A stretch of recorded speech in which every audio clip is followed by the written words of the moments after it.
Voltamos agora à leitura do livro No Rumo do Mundo de Regeneração, de Valdo Franco, pelo espírito de Manuel Filomeno de Miranda. Capítulo 5. Esclarecimentos oportunos. Pessoalmente já conhecia a comunidade espírita que ora nos servia de refúgio e encantamento.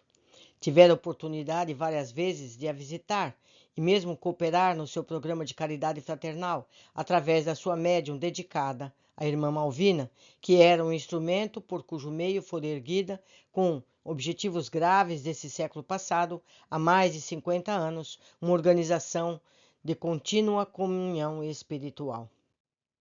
Trabalhadora fiel ao franciscanismo leigo, vinculava-se à tarefa de criar congregações espirituais nos tempos modernos em homenagem ao angélico Santo de Assis.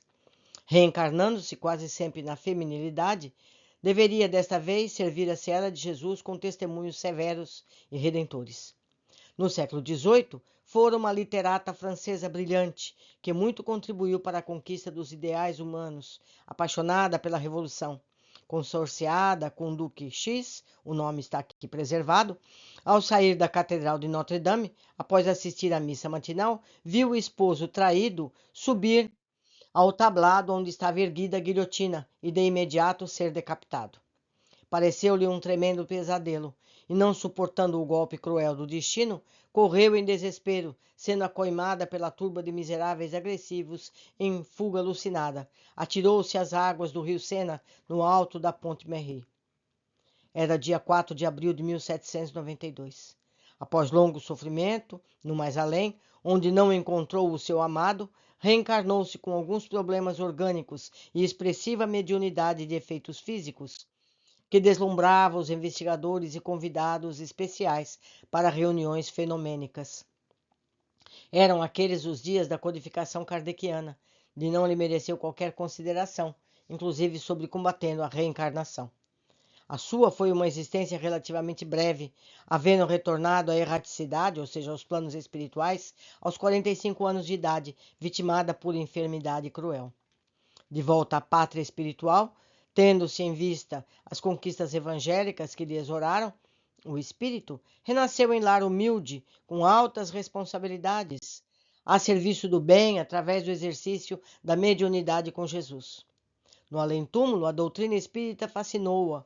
Lamentou não haver podido vivenciá-la quando médium, portadora de peregrinas faculdades. Interessou-se de tal modo que realizou cursos de terapias magnéticas para a empresa que deveria desenvolver na atualidade, sob algumas consequências de autoxídio mediante a saúde oscilante. Por haver pertencido à Ordem das Clarissas no século XII, ainda no período da iluminada existência da fundadora, sob cuja bondade viveu no monastério, foi escolhida para trabalhar na construção de uma nova Úmbria, onde o amor aos infelizes, aos desamparados, às criancinhas abandonadas, fosse a tônica, o objetivo básico da sua existência, ao lado, bem se depreende, da divulgação do Espiritismo. Deveria reencontrar inimigos políticos, poderosos do pretérito, que a crucificaram em difamações e suspeitas perversas, assim como adversários da fé religiosa que tentariam esmagá-la com aflições de largo porte. De igual maneira, o poverello da Úmbria, ou seja, Francisco de Assis, dar-lhe-ia assistência pessoal, a fim de que lograsse êxito na sua jornada redentora. A sua existência transcorria, pois, sobre as bênçãos redentoras dos sofrimentos íntimos, mediante o trabalho intenso na mediunidade, tornando-se exemplo de fé e abnegação. Nos dias em que iniciávamos os novos compromissos, encontramos-la debilitada e enferma, com doloroso diagnóstico de reumatismo infeccioso que lhe causava dores contínuas e debilitantes. Concomitantemente, tendo-se em vista a psicosfera do planeta, era perseguida por espíritos odientos, que intentavam por obstáculos e tarefas de santificação. Passava horas sob dores intensas e também padecia a interferência maldosa dos adversários do bem. A todos os amigos e participantes da comunidade causava espanto vê-la sofrer. É claro, nem todos os comentários eram edificantes, como sempre ocorre em situações de tal natureza. No entanto, resignada e otimista, mantinha-se fiel ao trabalho, sempre estimulando todos sem queixas, e explicando serem dívidas que lhe pesavam na consciência e que necessitavam de liberação. Com a nossa estada, havia-se organizado um programa de socorro espiritual para amenizar-lhe os testemunhos e participar da imensa evolução espiritual que se encontrava no auge. Nesse mês de abril de 2004, entidades encarregadas, adversárias do Cristo, declararam guerra ao seu nome, ameaçando retirá-lo do calendário humano. Uma campanha infeliz, muito bem organizada, foi deflagrada e os espíritas, por serem os cristãos modernos, através do Consolador que Jesus prometera e se encontrava na Terra, seriam ferozmente combatidos, ao passo que governos, com filosofias materialistas, levantar-se-iam com povos avassalados pela depravação, para vulgarizá-lo e levá-lo aos palcos do ridículo, da zombaria de baixos níveis morais e sociais. Afirmavam que seria uma guerra sem quartel, nem misericórdia, e todos vimos, de um momento para outro, a figura histórica e humana de Jesus e dos seus serem levadas ao desdém e rebaixamento, bem típico aos seus antagonistas. Em nome da liberdade de opinião, desencadeou-se uma perseguição incomum ao cristianismo, por ser o oponente da devassidão e a destruição da família, corrupção da juventude e vandalismo de natureza ético-moral. Assim sendo, foi assinalada uma reunião na sala mediúnica, na qual o irmão Gracindo, a nossa querida irmã e nosso grupo, estaremos laborando em favor da paz e da implantação do Evangelho nos corações.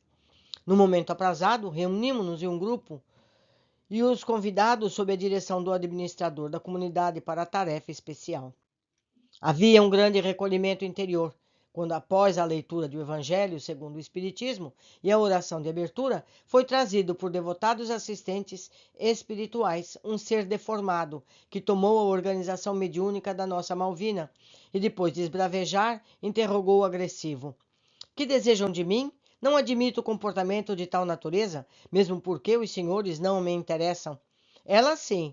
Não a queremos morta, pois que seria uma zombaria, porém, viva e infeliz, esmagada pelas deformidades do corpo, por nós atazanada na mente e na emoção." O mentor, sério e grave, respondeu com voz serena: "Tratamo-lo conforme as circunstâncias em que nos encontramos. Temos acompanhado a sua técnica vingativa e aguardávamos a oportunidade que hoje temos para demonstrar-lhe que a sua e a dos amigos é somente uma força de brutalidade. Enquanto a agrida, intoxicando-a com os fluidos venenosos de que são portadores, a vítima se eleva a Deus e nos ensina a resignação e a coragem na luta. Não poucas vezes, os guias espirituais que lhe conduzem a marcha pedem-lhe licença para que se lhe vinculem, assim, liberando outros líderes e servidores da linha de frente do movimento espírita do bem, porque ela é excelente na captação que os segura enquanto a obra prossegue sem perturbação." O visitante reagiu com zombeteira gargalhada e insistiu: "Antes trabalhávamos em favor da sua morte degradante. Era uma quimera, porque ela voltaria ao grupo assim que se libertasse da matéria. Nossos superiores concluíram pelo esgotamento das suas forças, que exaure e cansa os seus cooperadores por vê-la sempre enferma. Felizmente, fala-se muito sobre mediunidade, obsessão e seus assemelhados, mas sabe-se pouquíssimo a respeito dos seus mecanismos." O mentor respondeu: "Você tem razão. Esses campos são muito complexos, mesmo para nós desencarnados. Portanto, mais complexos para quem se movimenta nas engrenagens do corpo físico. Não obstante, todos sabemos que, para a ocorrência dessa comunhão entre os dois lados da vida humana, há a necessidade de sintonia, mediante a qual as operações são ou não bem-sucedidas. A nossa irmã experimenta essas vicissitudes e o agravamento da sua enfermidade porque solicita, nas suas orações, servir de vítima, de modo que possa, com esse gesto, libertar outros servidores da evolução humana a desempenharem os seus compromissos. Sabemos, por exemplo, que ante a dificuldade de poderem o irmão e seus comparsas afligi-la diretamente, porquanto ela se movimenta na faixa superior de pensamento e de moral, que lhe permitem estar isenta às mensagens deletérias que lhe são enviadas, utilizando-se de pessoas inadvertidas e levianas para criarem embaraços. Esses distúrbios naturais, produzindo-lhe inquietação, diminuem-lhe as resistências vibratórias superiores, permitem que ela capte as aflições e padeça as problemáticas. Tudo isso, porém, não diminui o seu ardor evangélico e o seu desejo de mais servir, o que lhe proporciona ganhar a simpatia dos espíritos nobres que prosseguem velando pela sua trajetória vinculadas ao bem. Ambos conhecemos essa manobra em que muitos frívolos se permitem ser instrumentos de perturbação para aqueles que necessitam de serenidade para a atividade mais complexa e significativa. No entanto, no caso em tela, há um detalhe que nos abre a porta da convivência, é a afetividade. Observação. O capítulo segue, mas para que não fique muito longo e cansativo, eu dividi em duas partes. Continua esse capítulo no vídeo seguinte. E eu aproveito aqui para fazer um comentário. Está sendo dito e repetido sobre o Evangelho, pessoas que ditam ser da família, da igreja. Amigos, nós não devemos nos impressionar com essas afirmativas. A gente conhece o cristão pelos seus atos e não pelo seu discurso. Não pode uma pessoa que se diz cristã defender a guerra.